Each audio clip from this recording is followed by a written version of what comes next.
Paola Guthrie. Welcome to this show, Creating Purpose with Pao. I welcome you to the Spanglish World Network and Heart Network on Zingo TV channels 250 and 251. Please remember to download the Zingo TV app, on any device that you have. While you download it, please make sure that you rate it because feedback is important to us. The app is totally free. You can find Single TV app on Google Chromecast, on Amazon Fire, on Fire TV sticks, on Roku sticks, and all smart TVs from 2016 and forward. Thank you all for being here today. I welcome Kruti Thakore. She is the author of the book 12 Steps to Optimal Well-Being. And I'm so happy that you're here. Thank you for your time. Thank you for having me, Paula. And I am also very glad that we were able to connect and we were able to contribute in this show. Yeah, so please share with us, your story so we get to know you a little bit more. So I started my journey in health and wellness around 2014. I have a master's degree in microbiology and immunology and was working in corporate. And then in 2014, I lost my dad to diabetes. And before he passed away, his life had deteriorated a lot due to the complications of diabetes. And that's where I realized that I have a different purpose. My purpose is to pursue holistic wellness or health and well-being. So I went to Cornell, got my certification done in nutrition and healthy living. That was not enough, I guess. I had a lot of unanswered questions, as I write in my book. So I went and started learning Ayurveda from Deepak Chopra's Institute. And currently I am pursuing my practice in health and wellness. I try to bring best of both the worlds. I am a national board certified health and wellness coach as well. So I have more than 10 plus licenses and certifications in health and wellness, and I'm pursuing my master's in Ayurveda right now, along That with is this. that's beautiful. Yes. So share with us, how did you get into your field? Like, what was your purpose behind studying microbiology? Because that's our second brain, and we all need to learn more about our microbiology, our gut health. So what was your inspiration? Frankly speaking, when you're 18, when you pick the major in college, I guess you just go with the flow. There is no inspiration. You don't have, and that's what I.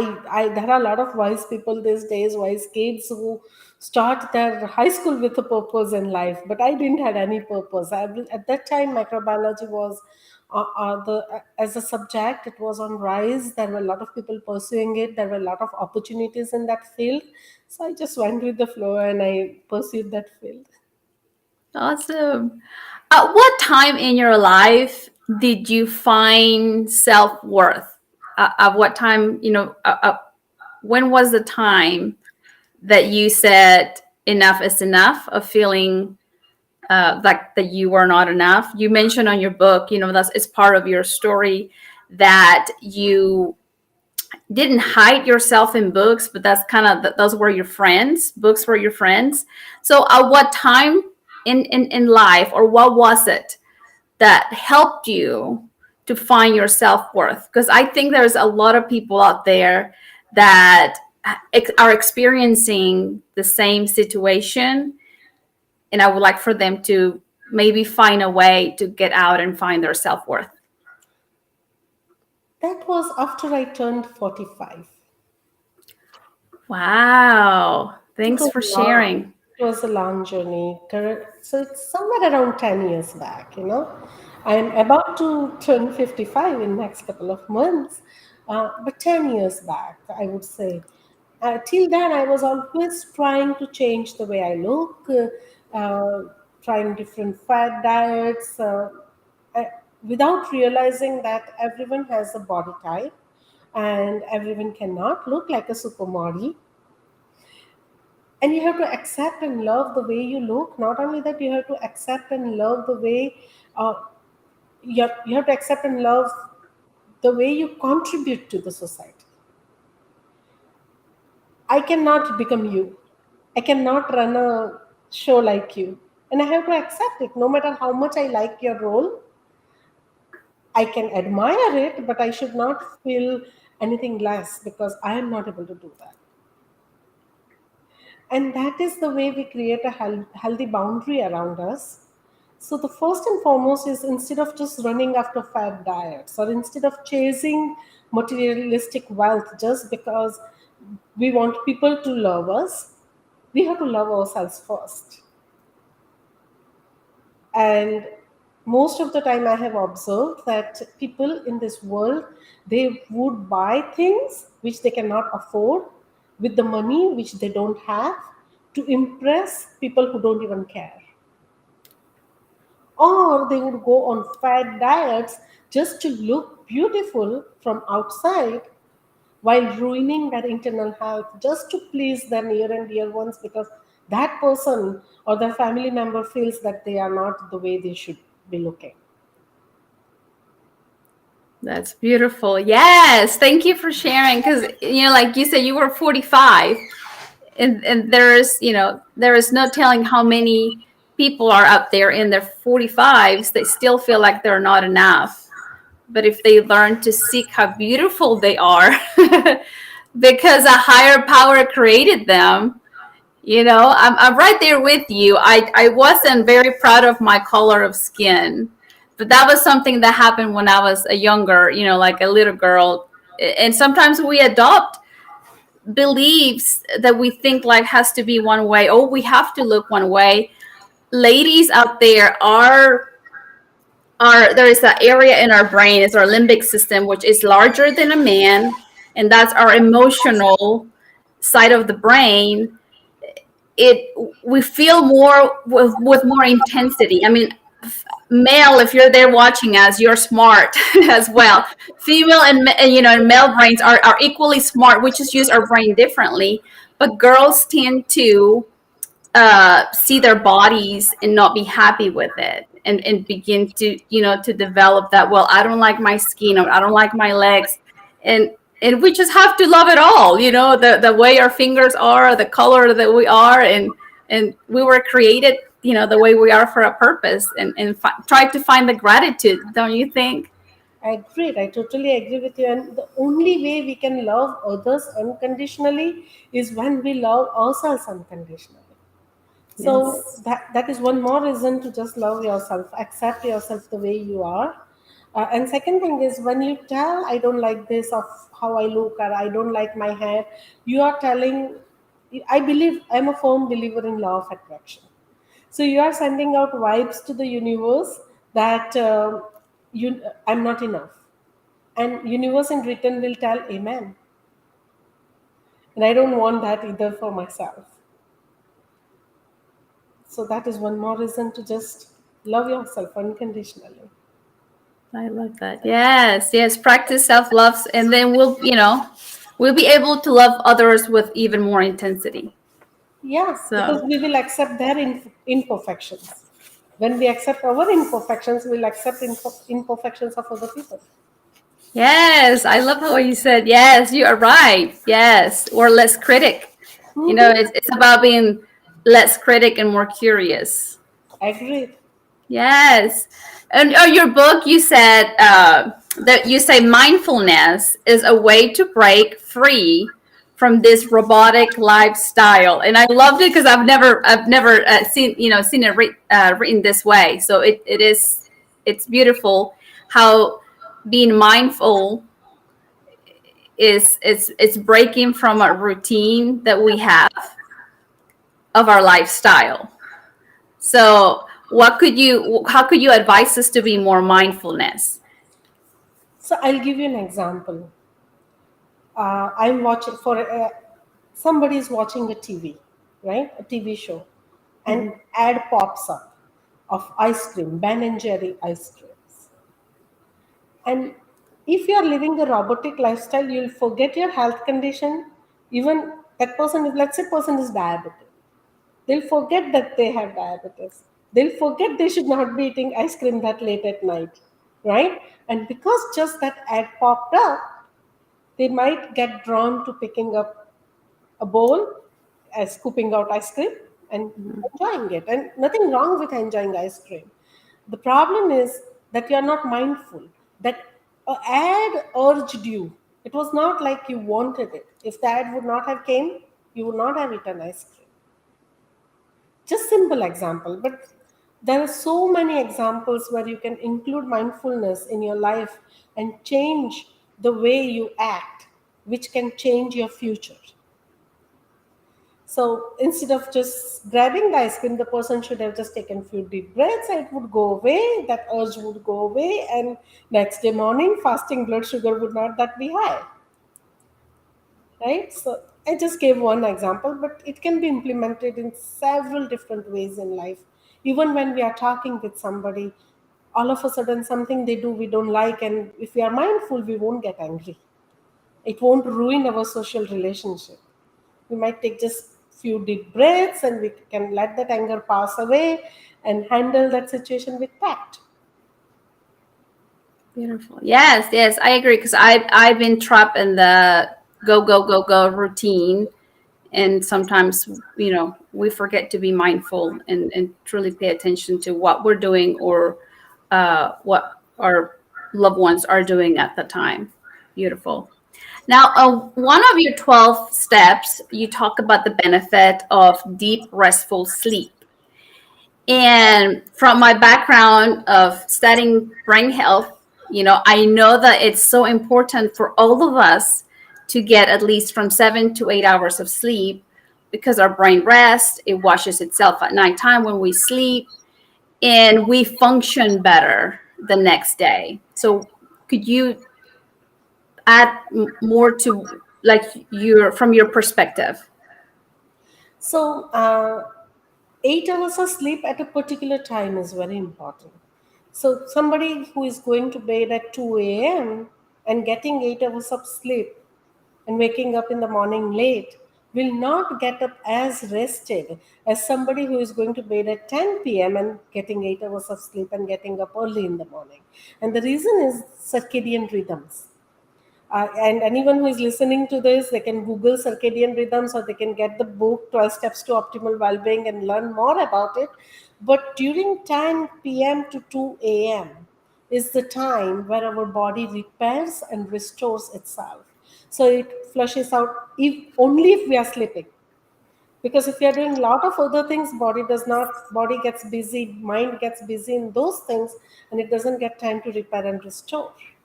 So it flushes out the toxins, same, not just the bodily toxins, but the emotional toxins as well. And that's how it repairs itself, and that's how the brain also refreshes, the body refreshes, and we wake up fresh in the morning. So it's very important to watch the time as well. Now, what happens is people eat their dinner at 9. How can you sleep at 10 if you eat your dinner at 9? Because you still have undigested food in your gut. And that's why they get acid reflux, and that's why they get a lot of other problems. They can't sleep well. So if you have your dinner 2 to 3 hours before your bedtime, you will have a peaceful sleep.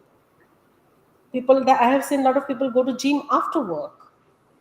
There is no way you can have a great sleep because it's so much exercise is very energizing. Feel so refreshed after exercise that you can't sleep at 10. So best way to exercise is in the morning. Get it out of the way before 3 at least, so you can have a great sleep. Yes. I've been thinking of now you mentioned that and I'm laughed because it's summertime and my children are out of school. So we go to bed a little bit late and now I look at my watch and if it's past 10 and I'm like, okay, I need to go to bed. I haven't been able to go to bed before 10 because, it's summertime, but now they're going back to school and I will try to do that. So I do believe that when you eat as well 2 hours, before you go to bed, you sleep better. But then I learned from your book that if I go to bed before 10, then my brain and my emotions and my body will detox and heal from 10 to 2, right? Yeah. So it's critical for us to be in bed before 10 o'clock. So the process begins. Yeah, and if you can't, don't beat yourself up because it's a process. I am not able to go to bed at 10. But I try to go to bed at least by 10:30, 11. So I have still 3 hours of repair and restore time. Okay. So Okay. Yes. Thank you. So yeah. So it is important for all of us to get a plenty uh, hour of rest, because there's even scientific studies show that whenever a soldier sleeps, plenty of time, then he's aiming and shooting. They're more accurate than whenever the soldier has less hours of sleeps. It lowers the percentage of success. exactly, So yeah. yes. And then you also talk about the benefits of exercise. And we all know this, but let's just talk about it, because sometimes we have to force ourselves, to make it into a daily habit for the benefit of our health, because it has so many benefits. Could you please share with us uh, your perspective on exercising and mindful movement?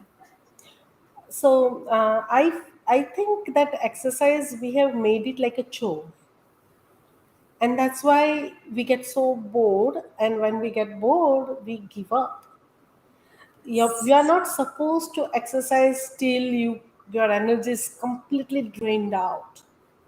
You are not supposed to exercise till you are so sore that you can't exercise for 3 days.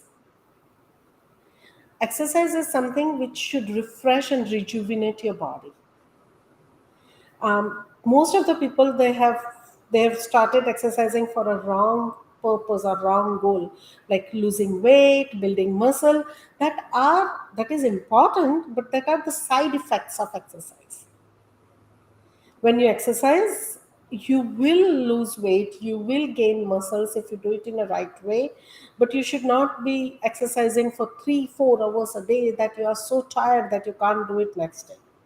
Ideally, 35 to 45 minutes a day, a combination of cardio and strength training. Strength training maybe 2 to 3 times a week. Race all just cardio, and it can be whatever you like. It doesn't have to be what your friend likes, and because she is doing it, I want to do it. Just because that exercise is giving great result to her, I'm going to do it even if I don't like it. Then you are not going to stick to it. But there are a lot of benefits. Mental peace, it releases endorphins, so happiness. Body stays active. Body in motion always stays in motion, right? Great sleep, provided you do it in early time of the day. You will have your body will be tired by night. You will sleep well. So there are several benefits of exercise, and over and above exercise, if you have a sitting job and you are sitting 8 hours straight, exercise is no good. You have to every hour maybe wear a smartwatch, get up, walk, stretch, so that you don't develop diseases, conditions like varicose vein, deep vein thrombosis, swelling in your legs, all those things. Yes. And there's like four major health issues right now that we should all be aware of. And one of them you mentioned is diabetes, obesity, heart issues, and Alzheimer's. So there's like four that they're critical, that we all need to be aware, not to be afraid. That's not my role here to, our role to bring fear to you. It's just awareness that if we exercise, if we eat healthy, if we learn to take care of ourselves, like sleeping plenty of hours, then we'll be less likely, to develop those health problems. And we have family, it's like who are we living for? And we have to bring that awareness, and remind ourselves, okay, yes, I'm out of whack, I'm out of my routine. I've been eating for the past two weeks things that are no good for me. So it's just bringing the awareness that, okay, I need to get back into my healthy routine. And exercise is just one of those habits that we all must develop. Like we have to truly adopt it and practice it, and be aware, like mindful. One of the things you talk in your book is like, be mindful that what I'm doing is going to help my brain. And if my brain's healthy, my body's healthy, then I'll be able to enjoy my time with my loved ones, not just today, but in the future as well. So it's just bringing awareness to you all today. Now, another step is hydration, which I totally agree with you. Is one of the things that in my trainings I always try to remind people, that hydration is important. Sometimes we think we're hungry, but in reality we're thirsty, or we feel we're bored, but it's the means that you're dehydrated and you need some water in your body, and your brain takes like 20 to 30% of the water intake. So could you please, share with us your perspective on hydration? There is, to add to your point, there is a research which shows that women above 45, they don't feel that much thirsty. I don't know Can you why. can you repeat that one more time? Because I don't think I got it. So women about 45, like premenopausal and menopausal women, they don't feel They don't feel thirsty. thirsty. Oh, they don't feel thirsty. Oh, okay. I didn't know that. So sometimes we feel like, oh, I'm not thirsty, I don't need water, but that's when we have to remind ourselves and keep drinking water. Oh, thank you for sharing that. Especially during winter months, again, it's so cold that you might not feel thirsty because of the cold. In summer, yeah, it's hot. Now, in summer, also, if you don't go out a lot and you're just sitting in the house in air condition, again, you might not feel thirsty. But it's very important because body will remove toxins through water, through sweat. There are three ways body removes toxins: sweat, urine, and feces, right? So if you don't drink enough water, you are going to sweat, but then you are not hydrated. So it impacts the skin, it impacts your digestion, it impacts several other bodily functions like tissue movement, the lubrication. 70% plus of our body is water. So we need to replenish it. At the same time, we have to understand that not everyone needs water equally. Like plants, certain plant need a lot of water, certain plant doesn't need a lot of water. So Yes. be very mindful. Just that's where mindfulness come in picture. Just figure out, listen to your body, figure out what your body needs. But at the same time, if you haven't uh, had water for a couple of hours, that's not good either.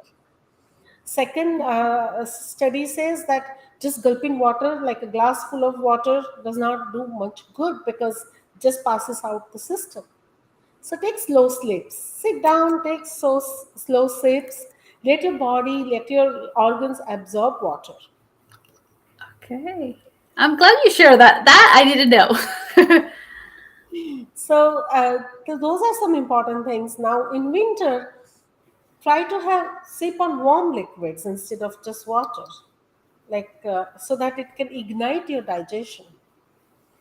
Like So green warm tea, water ignites warm our. water.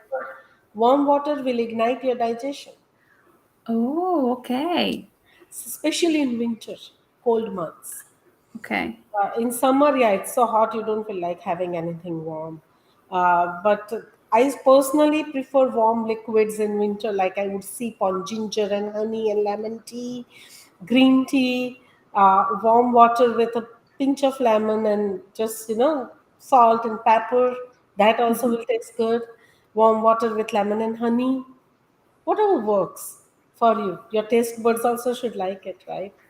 Yes, I'm drawn to the idea that you just said we have to drink small. It's better if we drink small sips of water versus just chugging the whole glass at one time.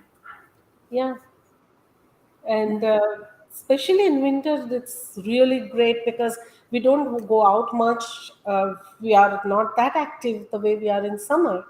so it's important to ignite your digestion by drinking herbal teas, warm water, because exercise helps you boost up your digestion and metabolism. But if you're not doing that, going up, like if you're not that active in winter, then you have to just change the way you drink water and try to boost up your metabolism. Yes, now that we're talking about our digestive system, let's talk about how our gut health is so essential because it's like our second brain.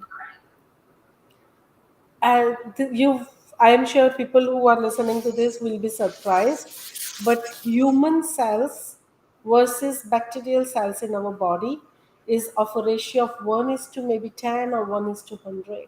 So 1 human cells versus 10 bacterial cells or 100 bacterial cells. So you see how important bacterial DNA is for our gut, and most of the bacteria they reside on in our gut, and they help creating enzymes and hormones which can help boost up our digestion. Now if our digestion is well, whatever food we eat is going to convert into vital nutrients so that it can feed all our tissues, organs, cells, including the brain. But if our digestion is not healthy, then it is going to whatever, no matter, you can eat buy expensive organic food from any store, but if your digestion is not good, it's going to convert into toxins. And the simple example is that if sometimes when you are craving sugar, it's not what you are craving, it's those bacteria, because you have had wrong diet habits, you have wrong bacteria in your gut, and they are craving sugar because they thrive on sugar, and they send signal to your brain, and you feel like you are craving dessert. So it's Wow. very important to have healthy probiotics in your diet and healthy bacteria in your diet.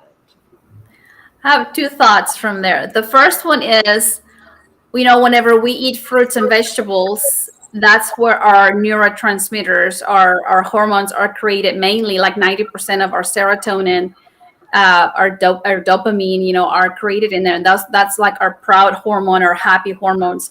So it is so important for us to be mindful here again, be mindful of what we are eating, what we're putting in our body, because you either create the good hormones and neurotransmitters, or like Kruti is saying, it turns into toxins, even if they're organic, whatever we're eating. So my second thought is, since you talked about craving sugar, on your book you talk about oil pulling, and I was so impressed to read that if we practice oil pulling in the morning, then your taste buds will not crave, like whenever you eat something sweet, it'll be too sweet because you're doing the oil pulling. Could you please share with us like the correlation between oil pulling and flavors, like sweet and salty? Sure. So we have more than 10,000 taste buds on our tongue. And every morning when you wake up, if you see your tongue, there is a coating on the tongue. That coating is the toxins your body has worked throughout the night when you were asleep to remove the toxins, and that coating is the toxins. Now, when you do oil pulling and tongue scraping, that toxins are removed.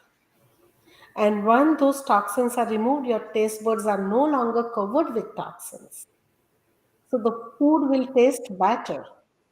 Sometimes we have an urge of adding extra salt or extra seasoning to the food because we don't taste the salt which already is, which is there. It's because of this coating on the tongue. So when you remove the toxins, the food will taste better. You won't have that urge to add sugar or salt because now your taste buds are in direct contact with the food. Wow. That is why it's important to do tongue scraping and oil pulling. So could you share with us, like, oil, for some of our audience right now that might have no clue what oil pulling is? Could you share with us how, what it is and how they could practice it?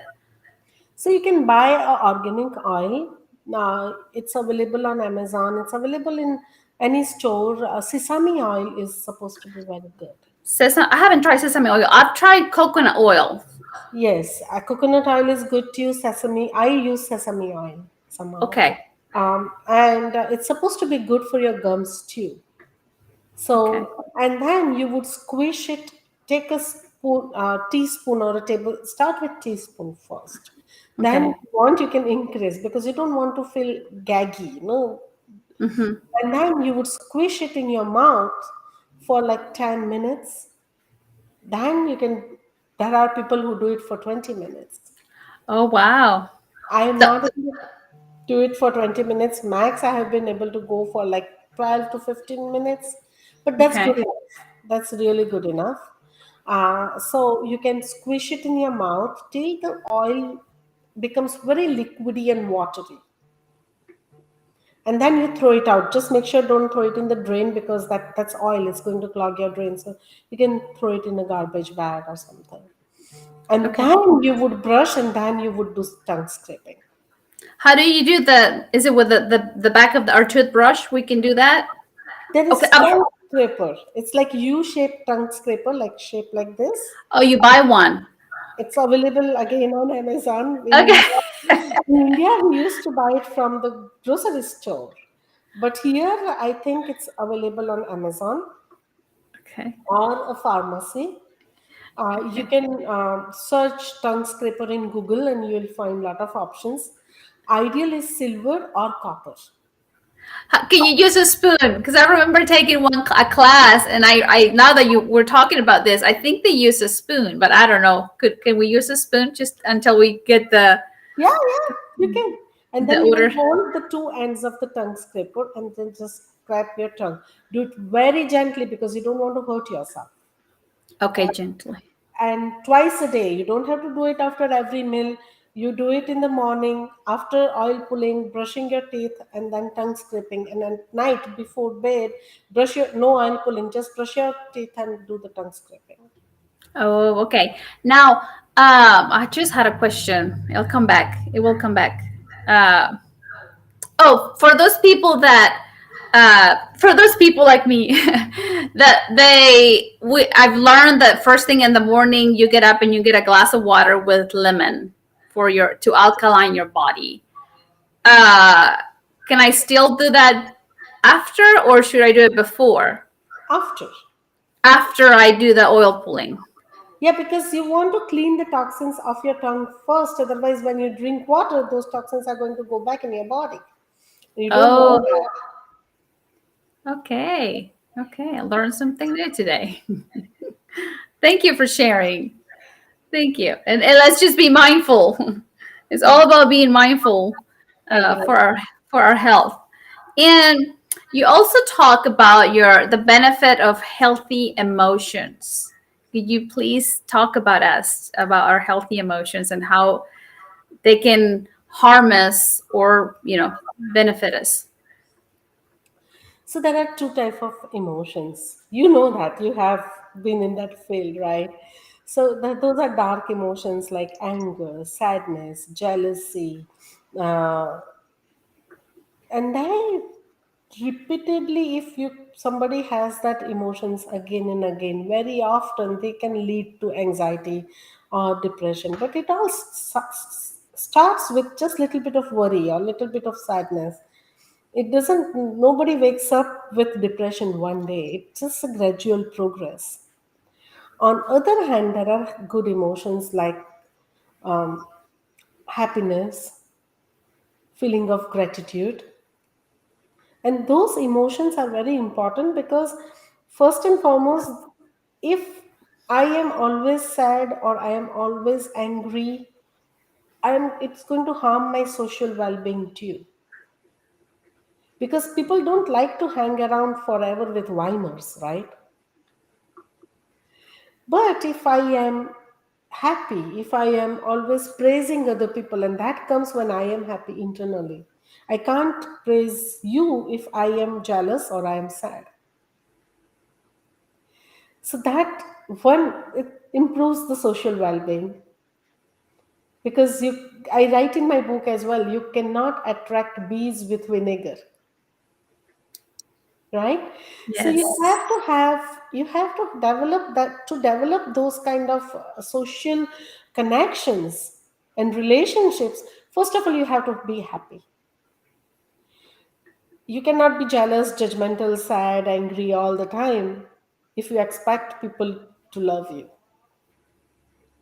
That is why it's very important. Second reason is that it's proven scientifically that people who are happy, who have healthy emotions like gratitude, happiness, who are thankful all the time, who are worry free or stress free all the time, they respond to medications very well. If they are taking any medications for any condition, they have less side effects. And if they are not ill, they stay well. And they eat healthy because they have good emotions. Like most of the time, somebody is angry or they are sad, they don't reach out for broccoli, they reach out for ice cream. We have seen that, right? Yes. So it's all Yes. connected. They eat healthy. People who feel depressed or sad, they don't feel like going to gym and exercising. Only happy people do that, because I'm not telling that people who are sad or depressed never exercise, but they have to force themselves to do that. Versus somebody who is happy, who does not have much stress or worry, they just do it from within. It comes from within, it comes from heart. So that's why there are several benefits. Now, the best way to, again, mindfulness, best way to maintain healthy emotions is to be very mindful about how you are feeling. And I say in my book also that your emotions depend on your five senses. So, what you put in your mind through your five senses will create those emotions. So, mindfulness has to come at the data which you put in your brain. So, if you like if I keep watching horror movies all the time, over a period of time, I'm going to have an emotion of fear. So, I have to be very mindful about what I'm watching. Just Yes. an example, but that's where the mindfulness come in picture. Yes. Hang out with people, hang out with mindful people so you become more mindful, right? Hang The out with pe- positive people who are always uplifting each other. yes. Take advantage of those reciprocity relationships that you have. Build those. If you already have people in your life that you see that reciprocity is like, make it stronger, build it. Because we need that social connection. It's like, if for babies, love is oxygen, for us adults, the social interaction, it is critical as well, which is we become stubborn and sometimes we let pride win, Yeah, and we have to stop that. We have to like educate ourselves. Sometimes we don't know how, and this is the reason why I love to interview people, because there's people out there, because I was one of them. It's like I wasn't born this way. It's like I've invested in books and self-development programs to learn to be mindful, because it's a learning process. It's a learning process. So if anybody out there is listening to us, it is a process. It is a mindful process. It takes steps. It's not from one day to the next, but it is possible. And sometimes we don't know how to do it. Sometimes we want to and we don't know how, but books like yours, podcast that you all can listen to, just to learn one step at a time how to deal with our emotions, because that is a challenging task. yeah, it is. Now that I'm going to tell you a short story. My daughter is now 5, but 3 years when she was 3, we had a puppy, and we were together, and I see her. She was spanking the puppy, and I'm like, "Hey, don't spank the puppy. He didn't do anything." And she looked at me. She said, "But yesterday, mom, he bit me." So she was punishing him from the day before. So that was a learning experience that I was like, oh, that's what we do sometimes. The puppy wasn't doing anything. She just got, it triggered her. And she remembered that the puppy hurt her the day before. So she got mad. So here comes the healthy emotions Yeah, to learn. if you are living in the past, we are always going to be sad. And if we worry about future, we are always going to be anxious. Anxious, yes. So yeah, I mean, even a 3-year-old is already being triggered, and that was a huge learning lesson right there. It's like, oh wow, a 3-year-old already. There's a fly around here. Sorry. Already being triggered by something that happened the day before. Yes. So we have to be mindful and know that if that doesn't serve us, because thoughts create emotion, like chemical reactions, which they turn into our feelings. So if we learn to manage those thoughts and emotions, then more likely we're building a healthier life. Now, let's talk about really quick about setting smart goals. You also talk about you talk about your father, how he taught you to live with goals. So could you please honor him and share with us what you learned from him? So while I was studying, English is my third language. So if I What's go, first is my mother tongue, which is Gujarati, then our national language, which is Hindi, and then English. English? So Wow. English is my third language. So pardon me if I'm not that great in English, You're but good. You're great. while I was studying, my dad used to teach me English, and we would refer to. Still remember we had Renan Martin book for essays and grammar, which we used to refer to write essays and for grammar to correct our grammar. And my dad was uh, and we had to write long essays in school just to pass the exam or just to pass the assignment. And my dad would sit with me and he would help me write an essay. And there was a time when we had to write an essay about setting goals. And that's when he taught me this: a life without a goal is like a car without a steering wheel, or like a ship without a radar.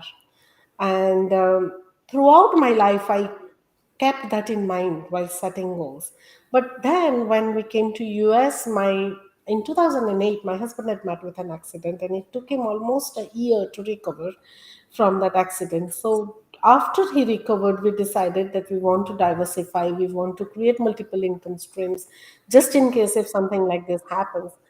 So we started working with some entrepreneurs, and one of my mentors taught us one more thing: was setting reasonable goals. Because if anyone who starts going to gym today sets a goal of developing six packs in 2 weeks, they are bound to be disappointed. So the goals have to be smart. They have to be, and smart means SMART. It's an acronym. So S stands for simple. Don't complicate your goals too much. Because if you get confused, if your goals are complicated, uh, you might not work towards it. It also stands for specific. So instead of just telling, I want to lose 10 pounds, have a very specific goal: 10 pounds by this date. So that is S. M is for goals which should motivate you. So when you set a reasonable goal, it will motivate you. But if you know in your heart from the beginning that getting six packs in 2 weeks is not attainable, you're not going to be motivated to work towards that, right? A is attainable. It should be attainable or achievable, Achievable. Okay. right? R is again realistic.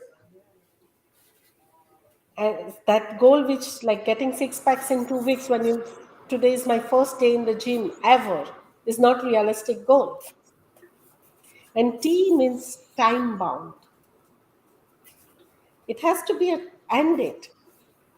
And that's what I learned. And then again, when I was appearing for NBHWC, I was preparing, and that's when I learned more about setting smart goals from Coaching Psychology Manual. So credit goes to that book as well. And it made so much sense. That is beautiful. Yes, because like you said, it has to be simple. We have to start with something so we can build success on top of success. That's one of the things I've learned is like accomplish a goal, even if it's tiny. Celebrate yourself because you're teaching your brain to do more of it. And then you get, you adopt another goal. And as you accomplish your goals, you're building that self-esteem, self-confidence that you're capable. But I mean, and I do agree with you that it has to be smart, like simple, attainable, time wise, and smart. I don't remember all those the specific words, but yeah, smart goals. So uh, there is something else I'm very curious about, and well, let's go back a little bit on our emotions. But on the book, you talk about a research uh, that your friend did about gene expression, and it has to do with our emotions. And I think it was back in 2013. Barbara, do you remember that study? Yes, I do remember the study. I had read that research paper, so she's not my friend, but I read the Oh, research paper, and I have also learned while I was studying at Chopra Center, uh, the Perfect Health Ayurvedic Lifestyle. I was doing that course. I learned that, and that I had read research paper then as well, where most of the times we feel that, and that's very common excuse a lot of people have, that what can I do? My mom had diabetes, my dad had diabetes, so it's in my genes and I'm supposed to have it. But gene expression, any lifestyle related condition, because of gene expression is only responsible for like 10%. yes. 90% is our lifestyle. So if we develop healthy emotions, meditate, and meditation is a way to calm your mind down. So you can develop healthy emotions through meditation because it helps you pause, slow down, deep breathing. When you're angry, just sometimes we say, take a deep breath, right? When we get Yes. angry, we say, take a deep breath. So, deep breathing is one more way to develop healthy emotions. So, when we do that, we can alter gene expression. So we don't have to give blame our genes for our life's conditions, uh, we can take control, and it's so powerful now. When I realize that my genes are not responsible for my health, I feel so much in control. It's not that I'm control freak, but I would rather have control in my hands about my future than giving control to something like genes where I can't change anything. So that is why meditation, deep breathing, healthy emotions, eating right diet even can create healthy emotions because it's all linked. If you eat food which is junk food, your body is not feeling nourished, and when your body is not feeling nourished, it keeps getting more cravings, which is in turn going to create bad emotions as well. Yes, thank you for bringing this because I want to make people aware that our genetics is only for a small percentage. But if we're mindful of what we eat, if we're mindful of our emotional health, if we're mindful of our sleep, if we're mindful, of our lifestyle, if we exercise, then we're able to truly practice that is epigenetics, where it's our gene expression. And what it means is like it's the protein that our genes create to repair it and to help us continue to move forward. So we are in control in reality. So let's stop blaming our genetics because they only play a small percentage compared to what we can truly do. We're almost out of time. Is there a last message you want to leave our audience with? No matter what happens, if you are not able to even achieve all your goals, or if you are not able to live completely healthy lifestyle, you can always start fresh. Don't beat yourself up. Yes, there's always time to try again. Yes, and do it better. Thank you so much for being here. Is there a way we can find you? Where can we find your book? You can find my book on Amazon. You can find it on barnesandnobles.com. There, target.com. So it's available mostly on web. When you put 12 steps to optimal well-being in Google, you'll find several sources where you can buy it from. Thank you so much. I hope you all found a treasure of information that you can begin to implement into your life to live a life with more mindfulness. You can find me on YouTube. You can watch this replay on my YouTube, Paola Guthrie. You can find me on LinkedIn, Facebook, Instagram. Blessings to you all. Thank you so much for being here. We'll see you next Tuesday. This show can also be heard on Spanglish Radio Network. Please check out the spanglishworld.ca for all news and programming. Spanglish World, watch it, hear it, read it, download it, and live it.